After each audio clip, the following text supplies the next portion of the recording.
Tout le monde a une Bible ce matin? Gloire à Jésus. Nous ouvrons nos Bibles dans le livre de 1 Roi, chapitre 21, versets 1 à 17. Vous y êtes? Qui voudrait bien lire 1 Roi, chapitre 21, 1 Roi, chapitre 21, 1 à 17. Celui qui a Lydie va lire pour nous et va se lever. Nous nous lèvons pour honorer la parole du Seigneur. Amen. Après ces choses, ce qui arriva, Naboth de Jezreel avait une vigne à Jezreel, à côté du palais d'Achab, roi de Samarie, et Achab parla ainsi à Naboth: Cède-moi ta vigne, que j'en fasse un jardin potager, car elle est tout près de ma maison. Je te donnerai à la place une vigne meilleure, ou si cela te convient, je te paierai la valeur en argent. Mais Naboth a répondu à Achab que l'Éternel me garde de te donner l'héritage de mes pères. Achab rentra dans sa maison triste et irrité à cause de cette parole. Celui avait dit Naboth de Jezreel: Je ne te donnerai pas l'héritage de mes pères. Il se coucha sur son lit et tourna le visage et ne mangea point. Jézabel, sa femme, vint auprès de lui et lui dit: Pourquoi as-tu l'esprit triste et ne manges-tu point? Il lui répondit: J'ai parlé à Naboth de Jezreel et je lui ai dit: Cède-moi ta vigne pour de l'argent, ou si tu veux, je ne te donnerai une autre vigne à ta place. Mais il a dit: Je ne te donnerai pas ma vigne. Alors Jézabel, sa femme, lui dit: Est-ce bien toi maintenant qui exerces la souveraineté sur Israël? Lève-toi, prends de la nourriture, et que ton cœur se réjouisse. Moi, je ne te donnerai la vigne de Naboth de Jezreel. Et elle écrivit au nom d'Achab des lettres et c'est là pour ceux d'Achab, et qu'elle envoya aux anciens et aux magistrats qui habitaient avec Naboth dans sa ville. Voici ce qu'elle écrivit dans ces lettres: publiées: un jeune, placez Naboth à la tête du peuple, et mettez en face de lui deux méchants hommes qui déposeront ainsi contre lui: Tu as maudit Dieu et le roi. Menez-le dehors, lapidez-le et qu'il meure. Les gens de la ville de Naboth, les anciens et les magistrats qui habitaient dans la ville, agirent comme Jézabel le leur avait fait, le leur avait fait dire, d'après ce qui était écrit dans les lettres qu'elle leur avait envoyées. Ils publièrent un jeune et ils placèrent Naboth à la tête du peuple. Les deux méchants hommes vinrent se mettre en face de lui, et ces méchants hommes déposèrent ainsi devant le peuple contre Naboth: Naboth a maudit Dieu et le roi. Puis ils le menèrent hors de la ville, ils le lapidèrent et il mourut. Et ils envoyèrent dire à Jézabel: Naboth a été lapidé, il est mort. Lorsque Jézabel apprit que Naboth avait lapidé et qu'il était mort, elle a dit: Achab, lève-toi, prends possession de la ville de Naboth de Jezreel, qui a refusé de te la céder pour de l'argent, car Naboth n'est plus en vie, il est mort. Achab, entendant que Naboth était mort, se leva pour descendre à la ville de Naboth de Jezreel afin d'en prendre possession. Alors la parole de l'Éternel fut adressée à Élie, le Tishbi, en ces mots: Lève-toi, descends au-devant d'Achab, roi d'Israël, à Samarie. Le voilà dans la ville de Naboth, et il est descendu pour en prendre possession. Amen. Amen. On va seulement s'arrêter au verset 4. On a dépassé un verset. C'est 1 Roi, chapitre 21, 1 à 16. Et puis nous allons également lire les livres de Matthieu. Nous allons Matthieu, quelqu'un d'autre va nous aider à lire maintenant ces passages. Nous sommes dans le livre de Matthieu, chapitre 21. Matthieu, chapitre 21, versets 33 à 39. Célestine va nous lire cela. Matthieu, chapitre 21, versets 33 à 39. Écoutez une autre parabole. Il y avait un homme, maître de maison, qui plantait une vigne. Il l'entoura d'une haie, y creusa un pressoir et bâtit une tour, puis il l'afferma à des vignerons et quitta le pays. Lorsque le temps de la récolte fut arrivé, il envoya ses serviteurs vers les vignerons pour recevoir le produit de sa vigne. Les vignerons, s'étant saisis de ses serviteurs, battirent l'un, tuèrent l'autre et lapidèrent le troisième. Il envoya encore d'autres serviteurs, en plus grand nombre que les premiers. Et les vignerons les traitèrent de la même manière. Enfin, il envoya vers eux son fils en disant: Ils auront du respect pour mon fils. Mais quand les vignerons virent le fils, ils dirent entre eux, « Voici l'héritier, venez, tuons-le et emparons-nous de son héritage. » Et ils se saisirent de lui, le jetèrent hors de la vigne et le tuèrent. Maintenant, lorsque le maître de la vigne viendra, que fera-t-il à ces vignerons? Jusqu'à 39. Hein? Ah bah c'est bon. Oui, amen. Hein? Aujourd'hui, nous pouvons nous asseoir.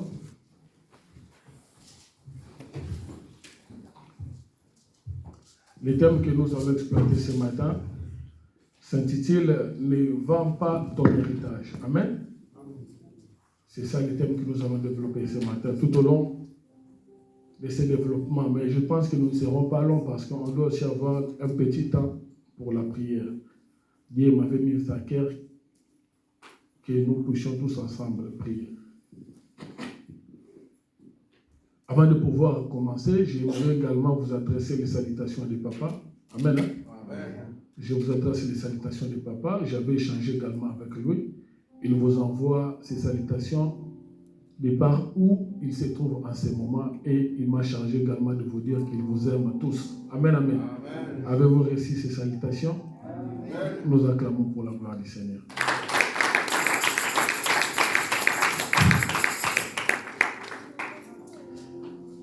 Gloire à Jésus, bien-aimé, comme nous venons de dire, notre thème s'intitule « Ne vends pas l'héritage ». Amen, amen.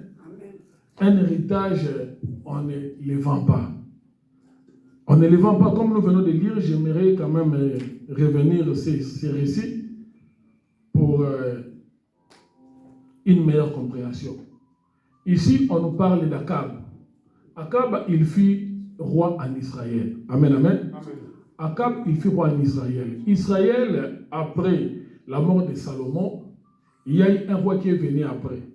Et il ne marcha pas devant l'Éternel. Et le royaume d'Israël se scinda en deux parties. Il y avait le royaume de Juda, il y avait un royaume qui était de côté, qui comptait des tribus, qu'on appelait le royaume de Juda. Et il y avait un autre royaume qui comptait 10 tribus. Parce que dans l'ensemble d'Israël, c'était 12 tribus, comme nous le savons tous.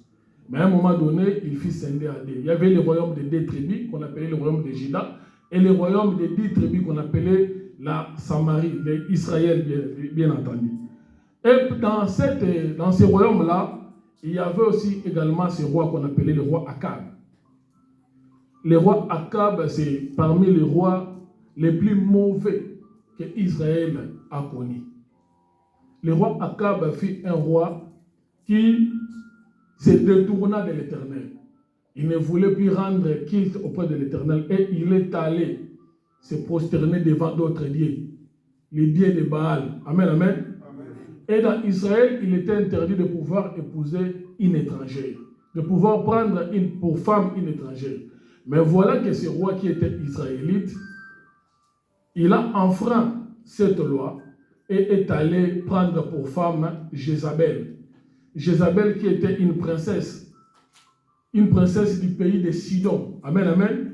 Et dans le pays de Sidon, là-bas, ils avaient aussi leur divinité. Ils avaient leur dieu qu'ils adoraient là-bas.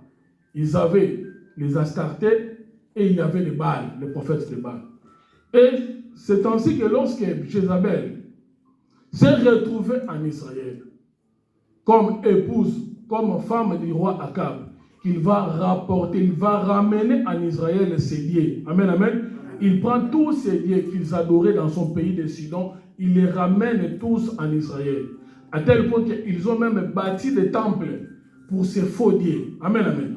Alors que l'Éternel Dieu avait dit à Israël, vous n'aurez pas d'autres dieux devant ma face. Donc Israël dépendait entièrement de Dieu. Mais lorsque le roi est arrivé, il a détourné les cœurs de la population, les cœurs du peuple de l'Éternel. Et il a suivi les divinités de sa femme, qui s'appelait Jézabel. On a construit, on a bâti des temples en Israël, des temples de ce faux Dieu-là. Et qu'est-ce qui est arrivé?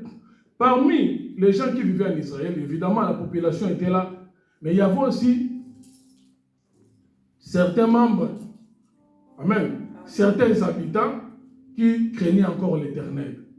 Et parmi ces habitants, on comptait cet homme qu'on appelle Naboth, dont nous venons de lire l'histoire. La Bible dit, Naboth avait sa vigne, il avait un champ de vigne qui était juste à côté de la maison du roi. Donc, à côté du palais royal, lorsque le roi sortait sur son balcon, il apercevait de loin les vignes de Naboth, les champs de vignes de Naboth. Et en se faisant, le roi a commencé à convoiter cette vigne-là. Les vignes, pardon. Le roi a commencé à convoiter les vignes de Naboth, jusqu'à ce qu'il aille trouver Naboth, le propriétaire en question, où il lui dit ceci, je vais lire rapidement. Dans le verset, le roi dit à Akab, cède-moi ta vie pour que j'en fasse un jardin de potager, car elle est tout près de ma maison, et je te donnerai à la place une vigne meilleure. Mais roi, toi tu es le roi, tu as tout. Amen, amen. Amen. Tu as la possibilité d'avoir des terres. Mais ce roi ici, il porte sa convoitise seulement sur les champs de ses paysans. À tel point qu'il est allé le chercher pour lui dire, Naboth, cède-moi ta vie pour que j'en fasse un jardin de potager. Alors que les champs de Naboth, c'était un jardin de vignes. Amen, amen. Lui, il veut les transformer pour en faire un jardin de potager. Naboth a résisté à cela. Naboth a refusé. Mais Akab a insisté. Il est allé même dire que non, je peux te donner de l'argent. La valeur. Je vais te donner l'équivalent de la valeur de ton champ de vigne. Pour que tu me les donnes. Pour que les champs en question deviennent les miens. Mais Naboth a résisté. Naboth n'a pas résisté sans raison. Parce que Naboth s'est référé à ce que la parole de Dieu disait. Amen, amen. Naboth s'est référé à ce que la parole de Dieu disait. La Bible disait, d'après la loi de Dieu, dans le livre de Nombre, on peut lire ça rapidement, Nombre chapitre 36, 7e verset, écoutez ce que la Bible disait.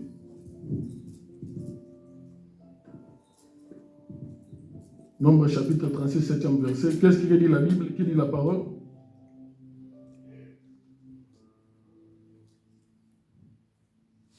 Je lis rapidement, Nombre chapitre 36, 7e verset. Écoutez ce que la Bible dit. Aucun héritage parmi les enfants d'Israël ne passera d'une tribu à une autre. Amen, amen. Aucun héritage. Donc, Naboth a expliqué au roi Akab, il dit, mais les champs que tu me demandes, c'est l'héritage, amen, que j'ai reçu de mes pères. Amen, amen. Donc, pour dire que si ça n'avait pas été un héritage, je te l'aurais cédé, je te l'aurais vendu. Mais c'est un héritage que moi-même j'ai reçu de mes pères. Donc du coup, Naboth tel qu'il est là, il savait qu'un héritage qu'on vient de recevoir, on ne peut pas le donner à une autre personne. Amen, amen. Parce que c'était une loi que l'Éternel lui-même avait déclarée. C'était la parole du Seigneur. Alléluia. La parole du Seigneur dit dans le livre, dit, aucun héritage parmi les enfants d'Israël ne passera d'une tribu à une autre. Donc le roi Akab, lui, il était d'une tribu, et Naboth ici, il était également d'une autre tribu. Donc Naboth, il observait ce principe ici. Il observait cette parole de l'Éternel, que tu ne peux jamais céder ton héritage. Amen, amen. Il est allé dire à ce roi. Et le roi ici, c'était un Israélite. Et il connaissait bien cette parole-là. Amen, amen. Donc pour dire que le roi qui était rebelle, il tient à tout prix à pouvoir prendre les jardins ou bien les champs de vignes de Naboth. Naboth a résisté à cela. Il dit dans le verset 4, il dit à Akab, que l'Éternel me garde, amen, de te donner l'héritage de mes pères. Donc vous voyez que cet homme ici, il s'oppose à tout un roi. Il y a un roi qui vient, qui formule la demande pour pouvoir posséder son vigne à prix d'argent, pour pouvoir posséder son vigne en échange d'une autre vigne meilleure que celui de Naboth. Mais Naboth a résisté à cela. Il dit que l'Éternel me garde de pouvoir te donner l'héritage de mes pères. Alléluia. C'est pourquoi on a dit, on ne vend pas quoi? L'héritage. L'héritage, ça ne se vend pas. Et voilà maintenant que ce roi a attristé. On voit déjà que c'était un enfant gâté, un roi gâté. La Bible dit, le roi est attristé, il est rentré. Suite à cette parole-là, que Naboth lui avait dit, le roi est rentré abattu. Cette journée-là, il n'a pas mangé, il était là passé toute la journée attristé. À tel point qu'il y a son épouse qui va venir. Il trouve le roi attristé, son épouse, sa femme Jézabel. Il trouve le roi qui était attristé et abattu. Il lui pose la question pour savoir, mais pourquoi tu es abattu? C'est toute la journée que je te vois là faire cette mauvaise mine. Qu'est-ce qui ne va pas? Le roi lui répond, il lui dit, j'étais allé voir Naboth pour qu'il puisse me céder ou me vendre son vigne. Mais voilà ce qu'il m'a répondu. La femme s'est exclamée. Il a dit, mais non, ce n'est pas normal. Toi, tu es le roi. Alléluia. Donc toi, tu es le roi. Il ne peut pas te répondre de la sorte. Amen, amen. Il ne peut pas te répondre de la sorte. En tout cas, sois à l'aise. Moi-même, ta femme, je vais faire des démarches pour que tu puisses acquérir ces champs, ces jardins de vie. Et c'est comme ça que Jézabel va demander à Akab, son époux qui était le roi, de pouvoir se laver, de pouvoir, comment dirais-je, se ressaisir. Parce que lui-même, il va entreprendre des démarches pour pouvoir acquérir, pour pouvoir récupérer les vignes de Naboth. Alors la Bible dit, je suis en train d'expliquer cela parce qu'après on va entrer en profondeur. La Bible dit dans le livre, la Bible dit, c'est que la femme, en fait, Jézabel, sa femme lui dit, voici. Ok. Elle écrivit au nom d'Akab. Là, c'est la démarche de Jézabel. Jézabel a entrepris une démarche. Il a écrit une lettre. Il écrivit une lettre au nom d'Akab, au nom du roi, qu'elle scella des sceaux d'Akab et elle envoya aux anciens et aux magistrats qui habitaient avec Naboth dans la ville. Donc, il a écrit une lettre. Amen, amen. Cette femme-là a mis les sceaux du roi. Il a envoyé dans la ville où Naboth, les pauvres Naboth, les paysans, les propriétaires des champs habitaient. Il a envoyé une lettre là-bas. La Bible dit, écoutez ce que disait la lettre. La Bible dit ceci. Voici ce qu'elle écrivit dans ses lettres. Elle dit, publiez un jeûne. Placez Naboth à la tête du peuple. Vous voyez, cette femme-là est en train de, comment dirais-je, elle est en train de monter un mensonge. Amen, amen. Elle est en train de monter quelque chose de néfaste, de négatif à l'endroit de Naboth. Il dit, publiez, placez Naboth à la tête du peuple et mettez en face de lui des méchants hommes qui disposeront contre lui. Qui diront, tu as maudit Dieu et le roi. Puis mettez-le au dehors, lapidez-le et qu'il meure. Alléluia. Jézabel a fait cette lettre-là. Parce qu'elle sait que la Bible disait, la loi disait, la parole de l'Éternel disait, une vérité ne peut être considérée comme vérité que s'il y a des positions de deux témoins. S'il y a des témoins qui viennent et qui affirment cette chose-là sera considérée comme vérité. C'est pourquoi Jézabel va écrire la lettre. Il envoie dans la ville, les magistrats, là où se trouvait Naboth, il a dit, cherchez-moi là-bas dans votre ville-là, trouvez des méchants hommes qui viendront témoigner négativement sur Naboth.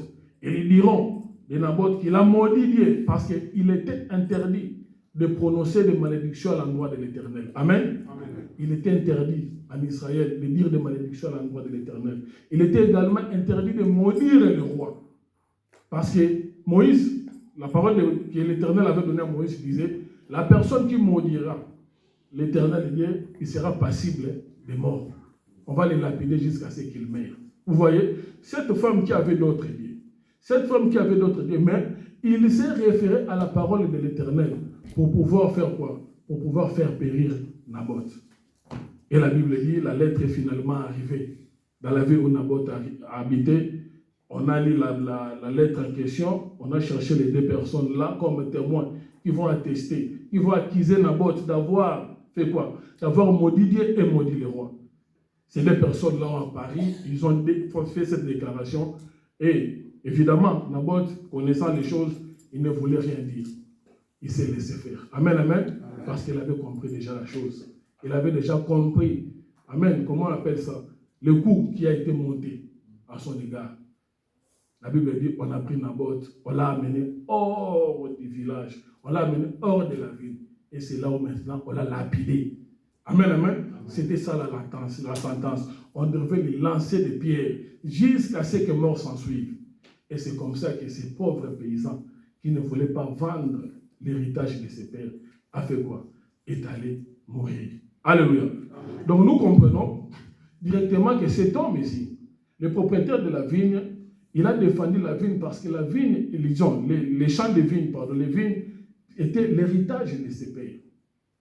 Et d'après la parole de Dieu lui disait qu'il ne pouvait pas les vendre. L'héritage des pères, ça ne se vend pas. Mais cet homme ici, nous avons vu comment est-ce qu'il s'est levé pour pouvoir résister au roi, afin de pouvoir respecter cette parole de l'Éternel. Donc nous comprenons directement que cet homme de Naboth, le Seigneur Jésus-Christ, quand il va arriver, il va dire aux Juifs, il va dire aux Juifs, il va leur dire, vous sondez les Écritures, parce que vous pensez trouver en elles la vie, alors que les Écritures rendent témoignage de qui? De moi. Donc cet homme de Naboth, où nous venons de lire, c'était en réalité le type du Seigneur Jésus-Christ. Alléluia. C'était le type du Seigneur Jésus-Christ. Et le vigne a une signification. Le vigne dans le livre des Psaumes, chapitre 128, verset 3, le vigne peut avoir une signification de la femme. Est-ce qu'on peut le lire pour avoir une idée? Psaume 128, verset 3.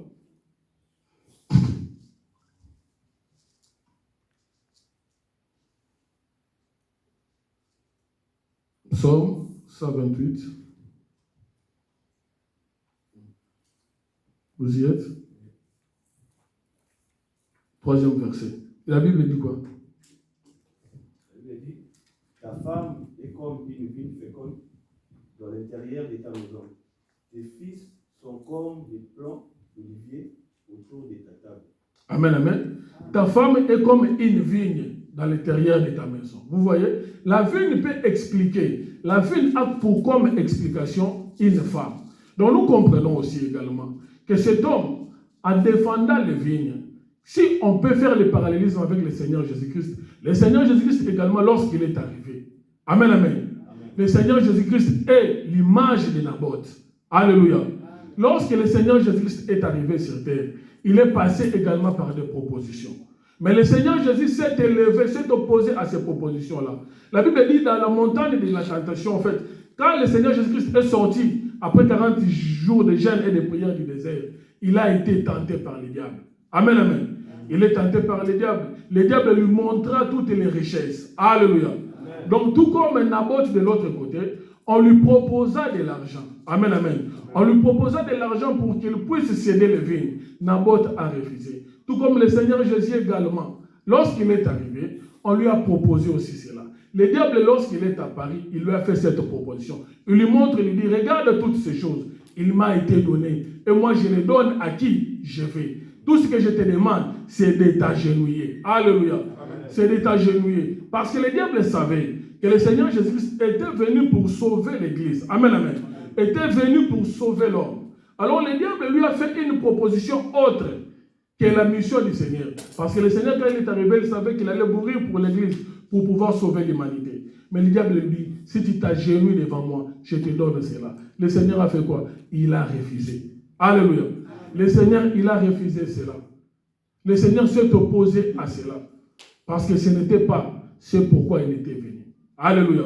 Il est resté fidèle à la parole de Dieu. Il a dit, ma mission est de faire la volonté de celui qui m'a envoyé.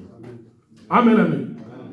La mission du Seigneur Jésus-Christ était de faire la volonté de celui qui a envoyé. Le diable lui a apparu, il lui a fait une autre proposition, autre que celle que le Seigneur lui avait donnée. Le Seigneur s'est opposé à cela. Tout comme Naboth, on est venu lui proposer. Le roi lui a dit, je te donnerai une vigne meilleure, ô mes rois. Si tu as déjà une vigne meilleure, à quoi bon venir me demander encore la mienne? Alléluia. Mais tu dis déjà que je te donnerai une vigne meilleure. Donc je comprends que toi, roi, tu as déjà une vigne qui est meilleure que la mienne. Alléluia. Mais contente-toi de ce que tu as. Comment tu convoites encore ma vigne à moi? Alléluia. Alors que ma vigne à moi, c'est un héritage qui vient de qui? De mes pères. La Bible dit, nous sommes co-héritiers avec qui? Avec Christ. Nous aussi, nous sommes héritiers. Et co-héritiers avec qui? Avec le Seigneur. Alléluia. Nous allons lire un livre rapidement. Matthieu chapitre 26.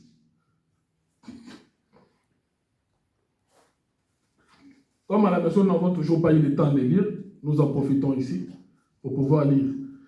Matthieu chapitre 26, versets 59 à 63. Écoutez ce que la Bible dit. Matthieu chapitre 26.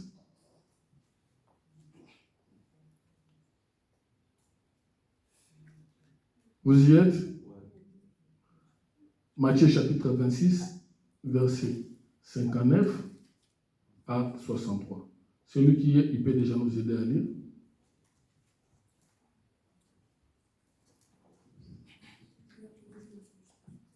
Amen.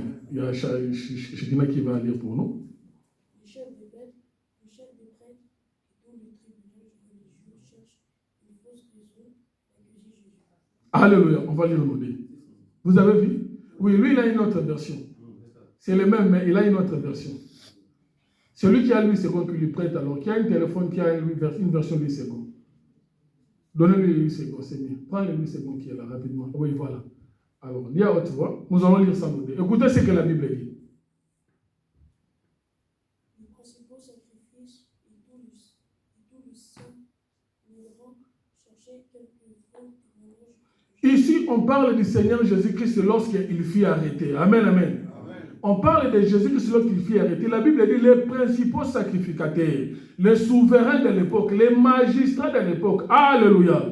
Ils cherchaient quoi? Ils cherchaient de faux témoignages contre Jésus. Amen, amen. Ils ont cherché de faux témoignages pour chercher à le faire périr. Alléluia. Donc vous voyez aussi de l'autre côté là-bas chez Naboth, également Jézabel avait écrit une lettre. Amen. Il a dit qu'on puisse trouver également de faux témoins qui viendront témoigner à l'encontre de qui? De Naboth. Pour pouvoir le faire quoi? Le faire mourir. Amen, amen. Et ici, le Seigneur également se retrouve dans la même situation que Naboth. La Bible dit que les principaux sacrificateurs sont en train de chercher de qui? Des faux témoins. Alléluia. Amen. Des faux témoins pour faire mourir le Seigneur Jésus. De ça, on y va. Quand les faux sacrificateurs ont commencé à chercher des faux témoins, ils n'ont trouvé un point. Amen, amen. Ils ont cherché, ils n'en ont pas trouvé. Parce que le Seigneur Jésus-Christ leur avait déjà dit, qui parmi vous peut me convaincre du péché? Le Seigneur Jésus-Christ était sans péché. Amen, amen. Parce que dans le temps, pour pouvoir mourir, tu devrais être passible d'avoir péché. C'est pourquoi vous allez remarquer, lorsque cette femme-là a été surprise en flagrant délit d'adultère, on voulait les tuer. Amen, amen. C'était comme ça en Israël. Si on te surprend en plein péché, qui est passible de la mort, on va te faire mourir. On a pris la femme adultérienne, on l'a amenée au milieu de Jésus. Amen. C'est pourquoi le Seigneur va leur demander que celui qui est sans péché lance la première pierre à cette femme. Vous voyez? Donc là maintenant, ils ont cherché des faux témoins. Les faux témoins, quand ils sont arrivés, ils n'ont pas trouvé de péché auprès du Seigneur pour pouvoir le faire mourir. Amen, amen. On descend, frère. Pour que plusieurs faux témoins se fussent présentés. Il en voit deux qui dirent, celui-ci a dit, je puis détruire le temple de Dieu et le rebâtir en 3 jours. Alléluia. La Bible dit, ils n'ont pas trouvé de faux témoins. Mais il y a eu au moins des témoins qui vont apparaître. Amen. Il y a des témoins, il y a des faux témoins qui ont apparu pour témoigner à l'encontre de Jésus. Donc nous comprenons directement que Naboth là-bas aussi, Jézabel avait demandé à ce qu'on puisse chercher combien de témoins? Des témoins qui vont témoigner en défaveur de Naboth. Alléluia. La Bible dit le souverain sacrificateur, lorsqu'il s'est mis à chercher, il ne trouvait pas de témoins, mais il a quand même parvenu à trouver, à sortir dans la foule des témoins pour témoigner en défaveur du Christ. On y va?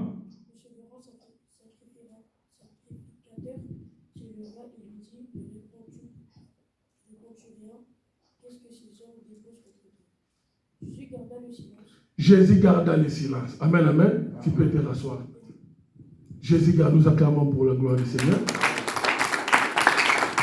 Bien aimé, Jésus a gardé le silence devant ces accusations. Tout comme Naboth, quand il a compris que c'était une lettre qui est venue du roi, de Jézabel, parce que lui, il sait que le roi convoitait sa vigne. Amen, amen.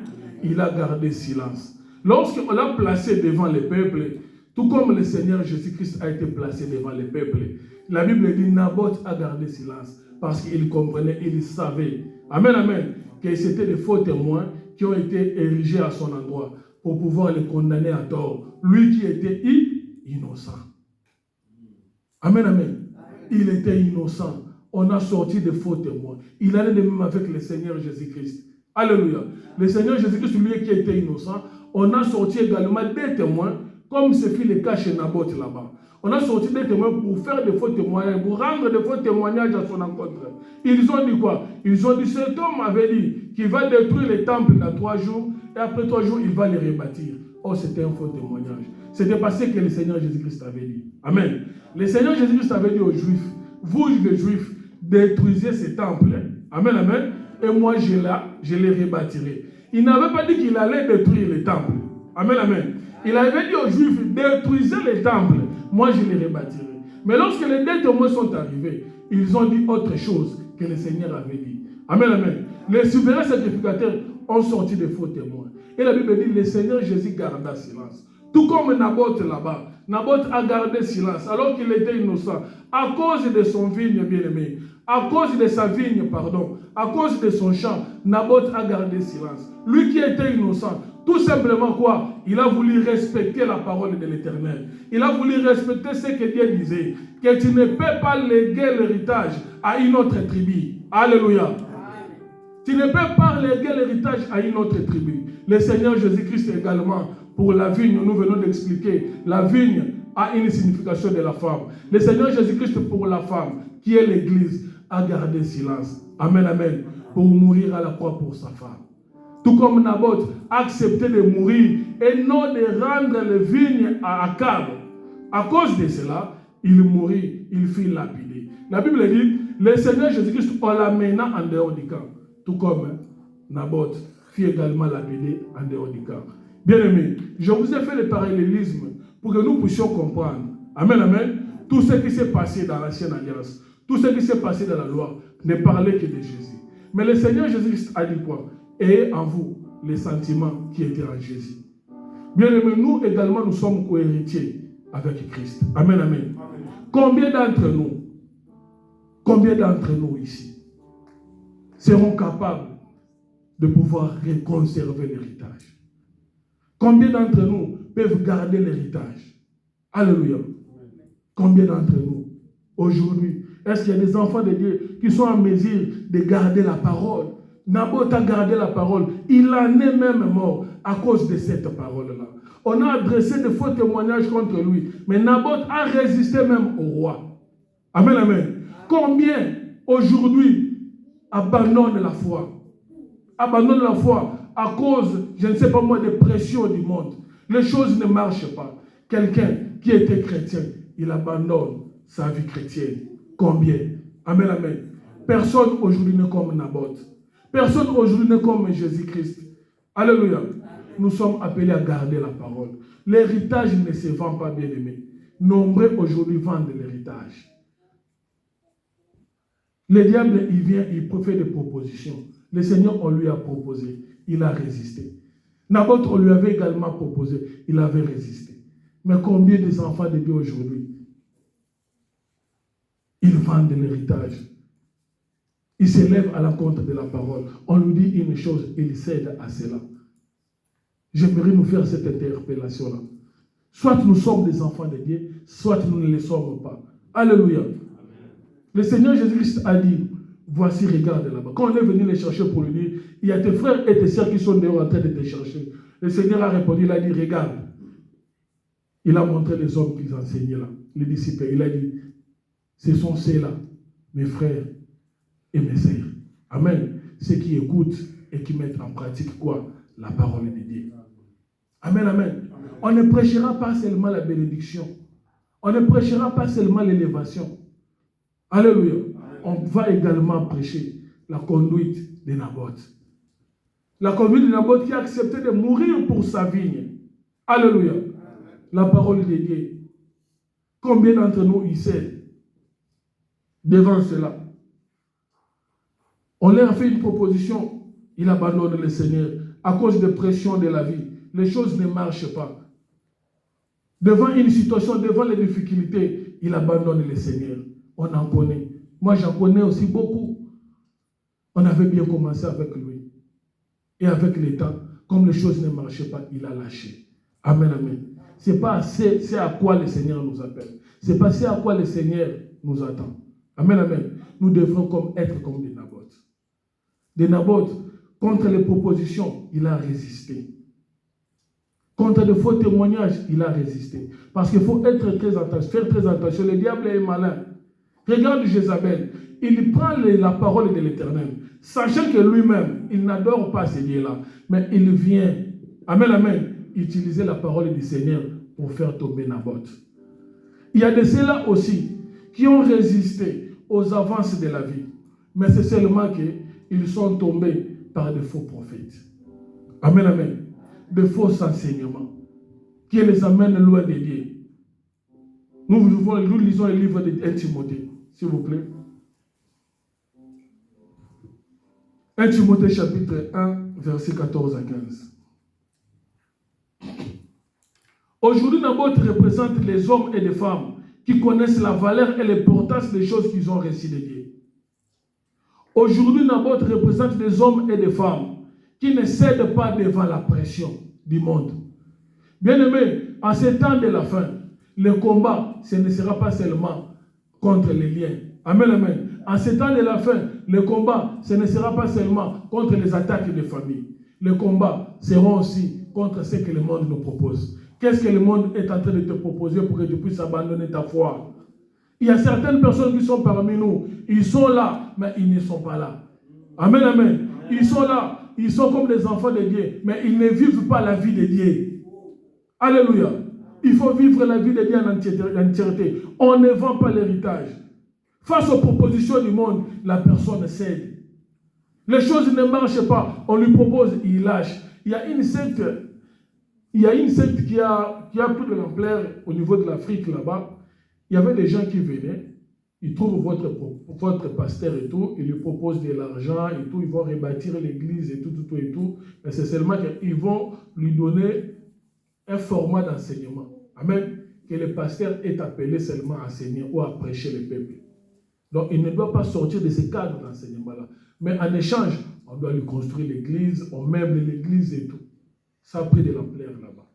Vous voyez, le diable s'est immiscé dans l'église de Dieu. La Bible dit, au tout début, le diable combattait l'église. Mais comme il n'arrivait pas à éteindre l'église, il a fait quoi? Il est entré. Amen, amen. Il compose maintenant avec l'église de Dieu. Toi qui es un enfant de Dieu, tu dois faire ce distinguo. Jézabel a envoyé des lettres au nom de la parole du Seigneur, mais alors que ce n'est pas la parole de Dieu. Toute parole qui est prêchée aujourd'hui, ce n'est pas forcément la parole de Dieu. Le diable aussi parle bien-aimé. Quand il est approché de Jésus-Christ, il a dit à Jésus, il est écrit. Amen. Il a dit à Jésus, il est écrit, pour montrer que le diable connaît aussi la parole.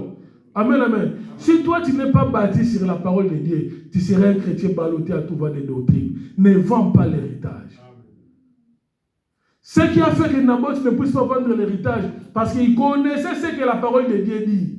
Amen, amen. C'est pourquoi il a dit à Akab, Akab, ça c'est l'héritage de mes pères. Donc en disant cela, on comprend qu'il avait lu le livre de Nombres, où il a été dit que tu ne vendras pas l'héritage de tes pères. Bien aimé, quand toi tu ne lis pas la parole de Dieu, comment tu feras face lorsque Jézabel enverra de faux prophètes au nom de l'Éternel? Comment tu feras face?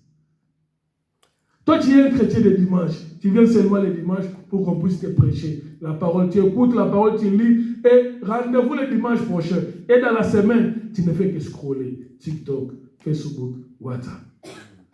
Mais le Seigneur est en train de dire à Josué que ce livre de la loi ne s'éloigne pas de ta bouche. Médite-le jour et nuit. Jour et nuit, c'est trop pour toi. Même jour seulement. Ou bien même la nuit. Pourquoi il lui dit comme ça? Il dit pour agir fidèlement selon tout ce qui est quoi? Écrit. Pour agir. Tu ne peux pas agir fidèlement si tu ne lis pas. Alléluia. Tu ne peux pas agir fidèlement si tu ne lis pas la parole de Dieu. La parole de Dieu est là pour que nous puissions la lire et la mettre également quoi? En pratique.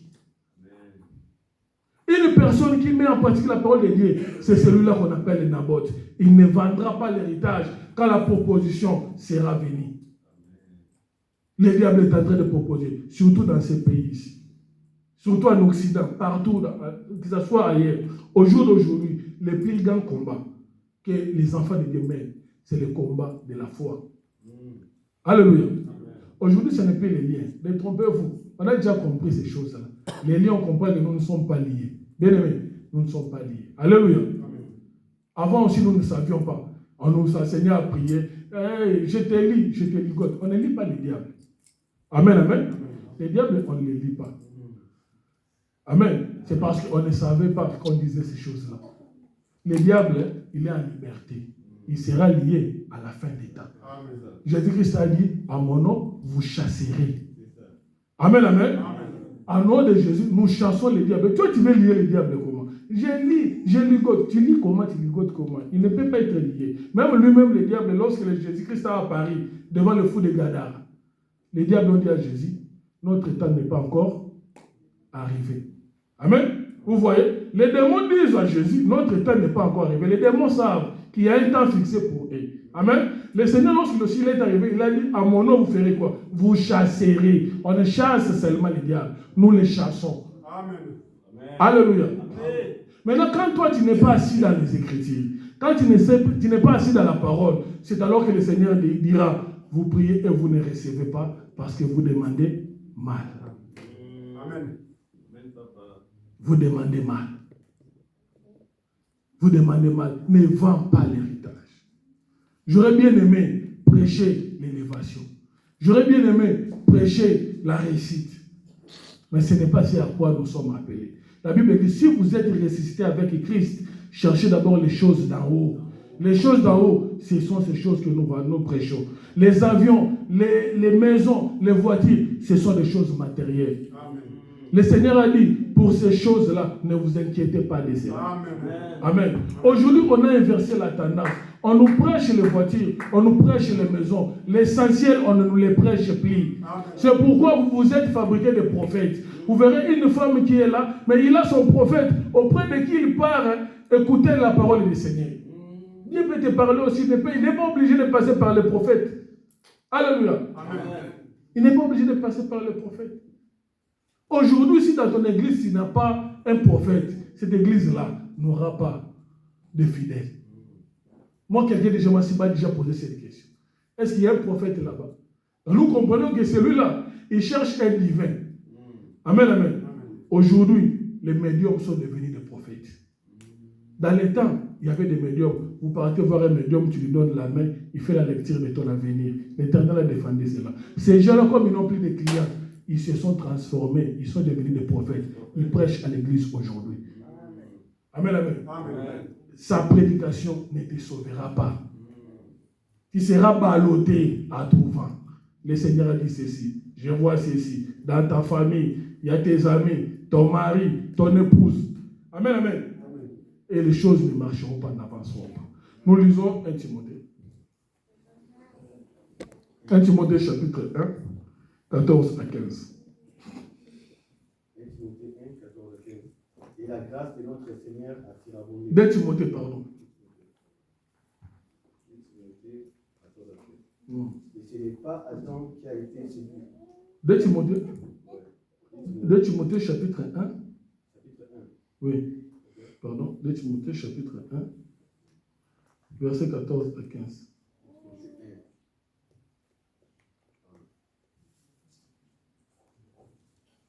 2 Timothée chapitre 1, 2 Timothée chapitre 1, 14 à 15. Écoutez ce que la Bible dit. Garde les bons dépôts par le Saint-Esprit qui habite en nous. Ici, l'apôtre Paul est en train de s'adresser à Timothée. Amen. Il dit à Timothée, garde les dépôts. Alléluia. Amen. Garde les dépôts. L'apôtre Paul est en train de dire à Timothée, garde l'héritage. Amen, amen. Les dépôts dont il est question, il s'agit de l'héritage. Garde la parole. Amen, amen. Garde l'enseignement. Amen. Garde l'enseignement. Comme Naboth avait refusé de vendre l'héritage. Ici, l'apôtre Paul est en train de s'adresser à Timothée en disant, Timothée, ne vends pas l'héritage. À cause de la pression du monde, les gens vendent l'héritage. Amen, amen. Les choses ne marchent pas. Les gens se livrent à l'impudicité. Les gens se livrent à l'alcoolisme. Les gens se livrent à l'abandon. Pourquoi? Parce que les choses ne marchent pas. Mais ici, l'apôtre Paul adresse à Timothée, il dit, garde l'héritage. Amen. Descendez. Tu sais que tous ceux qui sont en Asie m'ont abandonné. Oh, l'apôtre Paul est en train de se plaindre. Quand il est allé prêcher en Asie, il est allé avec des gens. Amen, amen. Il est allé avec les disciples. Écoute ce que l'apôtre Paul va dire. Entre Phygèle et Hermogène. Hermogène et Phygèle ont suivi l'apôtre Paul en Asie quand il est allé faire la prêche là-bas. Quand il est allé prédiquer, quand il est allé évangéliser l'Asie. L'apôtre Paul, lorsqu'il s'est retrouvé là-bas, amen, amen, il a mené des disciples, ces deux enfants-là. Il y avait Phygèle, ces deux personnes, et Hermogène. Mais l'apôtre Paul est en train de dire à Timothée, ah Timothée, les gens que j'avais amenés ici, ils ont vendu l'héritage. Alléluia. Ils ont vendu l'héritage. Il dit à Timothée, Timothée, Phygèle et Hermogène m'ont abandonné. Ils ont vendu l'héritage. Mais il s'adresse à Timothée de l'autre côté. Mais toi, Timothée, fais quoi? Garde l'héritage. Comme Naboth, garde la parole. Amen, amen. Que les choses marchent, que les choses ne marchent pas. Toi, garde la parole. C'est la parole qui t'élèvera, bien-aimé. Au moment opportun, la parole prendra vie, prendra corps. Amen, amen. Et te fera accéder à ta bénédiction. La Bible dit, c'est la bénédiction de l'Éternel qui enrichit et elle ne se fait suivre d'aucun chagrin. Cette bénédiction, c'est ce que toi tu as. L'autre fois, je l'avais dit ici. Marie n'avait rien. Amen, amen. Marie, la mère de Jésus, elle avait pour époux un charpentier. Mais lorsque Élisabeth rencontre Marie, il dit, tu es bénie entre toutes les femmes. Amen, amen. Mais Marie, tu es bénie alors que tu n'as rien. De quelle bénédiction s'agissait-il? Il s'agissait de l'enfant que Jésus portait, Marie portait. Aujourd'hui, nous aussi, nous portons l'enfant. Cet enfant-là, c'est le Seigneur Jésus, c'est la parole. La Bible dit, c'est lui qui a le Fils à la vie. Amen, amen. Et au moment opportun, cette Marie ici, cette femme ici, qui avait pour époux un charpentier, la Bible dit, lorsque Jésus-Christ naquit, il y a des mages qui lui ont apporté de l'or, de l'encens et des myrrhes. Des choses qu'il n'avait jamais vues de sa vie. Mais à cause de l'enfant, il a vu ces choses-là, bien-aimé. Garde la parole en toi. À cause de cette parole-là, tu verras des choses auxquelles tu n'espérais pas pouvoir voir dans ta vie. Garde la parole. Ne vends pas l'héritage. Face aux tentations de la vie, le plus grand combat aujourd'hui que nous avons, c'est le combat de la foi. Il y a des gens qui abandonnent la foi. Les choses ne marchent pas, ils lâchent. Amen. Le but escompté, il voulait atteindre des niveaux. Il voulait, quand il y avait des projets dans sa tête, il voulait évoluer par rapport à ces projets. Mais comme il n'arrive pas à les réaliser, il cède. On ne vend pas l'héritage. On ne vend pas la parole de Dieu. J'ai aimé dans le livre de Daniel.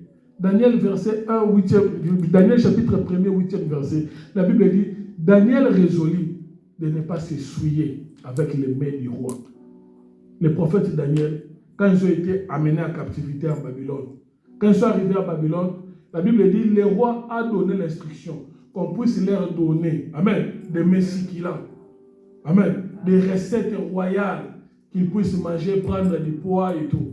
Mais la Bible dit, Daniel résolut, il a pris cette décision-là, de ne pas se souiller. Amen, amen. Parce que les nourritures qu'on leur donnait, les viandes qu'on leur donnait, étaient d'abord destinées au sacrifice. Amen. Des dieux des Babyloniens. Et après, on les mettait à leur disposition. La Bible dit, Daniel a refusé. Il a résolu dans son cœur. Amen, amen. Naboth a résolu dans son cœur de ne pas vendre l'héritage. Daniel a refusé de ne pas se souiller avec les mains du roi. Quelles sont les mains du roi? Ce sont des choses que nous voyons aujourd'hui. Ce sont des choses qui sont autour de toi. Tout ce que tu vois, ce sont les mains du roi. Mais Daniel avait résolu de ne pas se souiller avec ces choses-là. Alléluia. De ne pas se souiller. Garde la parole de Dieu. Ne vends pas l'héritage, car l'héritage t'élèvera. Amen. Ne vends pas l'héritage, quelles que soient les conditions, quelle que soit la situation que tu es en train de traverser. Attache-toi à la parole. Amen, amen. L'apôtre Pierre a dit que les choses que vous vivez, les choses que vous sachez que les mêmes souffrances sont imposées à vos frères dans le monde. Amen. Les choses que toi tu es en train de vivre là, tu n'es pas le seul à les vivre. Il y a aussi d'autres personnes, amen, amen, qui sont en train de vivre les mêmes choses que toi. Amen. Mais qui n'ont pas cédé, qui n'ont pas lâché. Alléluia. Élie est venu devant l'Éternel, il dit au Seigneur, Élie a dit, on a tué tous les prophètes. Elle parle de cette homme-là, Jézabel. Jézabel a tué tous les prophètes. Je suis resté moi seul. L'Éternel a dit, Élie, il y a encore 7000 autres. Alléluia, j'aime ça. Amen, amen. Élie vient trouver l'Éternel, il dit, Seigneur, je suis resté. Donc pour Élie, il était resté le seul à vivre cette situation. Amen, amen. Mais pour Dieu, il savait qu'il y a 7000 autres. Amen. À part Élie, qui sont dans la situation d'Élie, mais qui n'ont pas fléchi les genoux devant Baal. Je suis resté moi seul. Et Jézabel cherche à me tuer. L'Éternel dit à Élie, ne dis pas ça. Il y a 7000 autres. D'ailleurs, toi, tu as fouillé. Mais les 7000 autres là sont toujours là-bas. Amen, amen. Dieu te connaît. Élie ne connaissait pas. Il était un prophète de Dieu. La Bible dit que Dieu ne fait pas une chose sans avoir révélé à ses serviteurs les prophètes. Mais Élie ne savait pas qu'il y avait 7000 autres. Mais Dieu savait qu'il y avait 7000 autres. Amen, amen. Donc tu es parmi les 7000 autres. Dieu sait ce que tu es en train de vivre. Alléluia. Dieu sait ce qu'il est en train de traverser. Mais au moment opportun, il va se manifester. Amen, amen. Tu auras gain de cause. Tout ce que moi je te demande, de ne pas vendre l'héritage. Amen. Hein? Nous acclamons pour la gloire du Seigneur.